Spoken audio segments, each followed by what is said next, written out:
Hello, I'm glad you joined with me for the verse of the day. My name is David Prenga. I'm the pastor at Brewster Baptist Church, and this week we're looking at the theme, the Temple of God. See, the Temple of God is a metaphor that's found in both the Old Testament and the New Testament. And the Temple of God is a place where God would dwell with his people. It was a place where his presence was. And it was a place that the people could be meeting with God. See, Monday I shared with you from the beginning that God created both Adam and Eve, and they were both made in his image. And God dwelled with his creation, and there was harmony with God and humanity, and life was good. That was the way it was supposed to be from the beginning. But unfortunately, as we know, Adam and Eve, they sinned, God kicked them out of the garden, and they just could not exist the way that God had intended. Why? Because God is holy. God is perfect. And humanity is sinful. And there's a chasm between the two. And this chasm is huge. And then on Tuesday, we learn that God provides a way for his people to be together again. And God talks to Moses and tells him to build a tabernacle. And this was like a large movable tent. It was a place where God would dwell with his people as they journeyed from Mount Sinai to the Promised Land. And this was the first step in restoring God's presence with the Israelites. And then hundreds of years pass, and the tabernacle was then replaced by a more permanent structure, which was the temple. See, this temple was designed by King David, and it was built by King Solomon. It was in Jerusalem, and this new permanent physical structure was the place for God to dwell with his people and to be in their presence, and for them to worship him, which leads me to the verse of the day, which is Isaiah 56:7.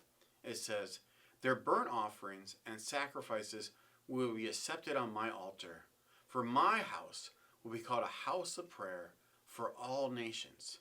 See, once again, we see God's great love for humanity.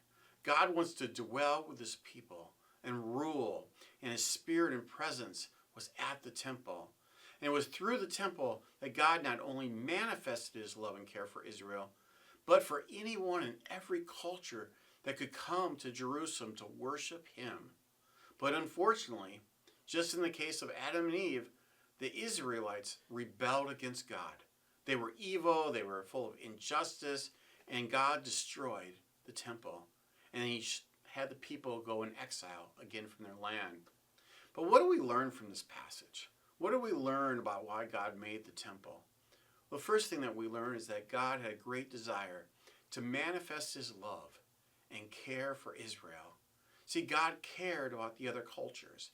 God invited them to worship him in Jerusalem. And people came from all over Jerusalem to worship the true God of the universe. The second thing that we learn is that God never gives up on his people. God loved Adam and Eve. God loved the Israelites. And even though that they sinned, God still loved them. And God continually cared about his people. And we see this through the temple, through the garden, through the tabernacle. And God wanted to be with his people most of all. The third thing that we see is that God is holy and perfect. See, our sin is profoundly serious to God. But God wants his people. He wants to be in their presence again. And this is it's like full of love. But unfortunately, the Israelites keep on sinning. And God in his great love for his people had to let them go. And the people went into exile. But as we can see, the temple of God is this reoccurring theme throughout the Old Testament. God continuously wants to dwell with humanity. God makes a way for him to dwell with us and for us to be in his presence. But it just takes us longer to realize what that all means. And tomorrow you're going to find out. So thanks for joining with me for the verse of the day, and hope to see you tomorrow. God bless.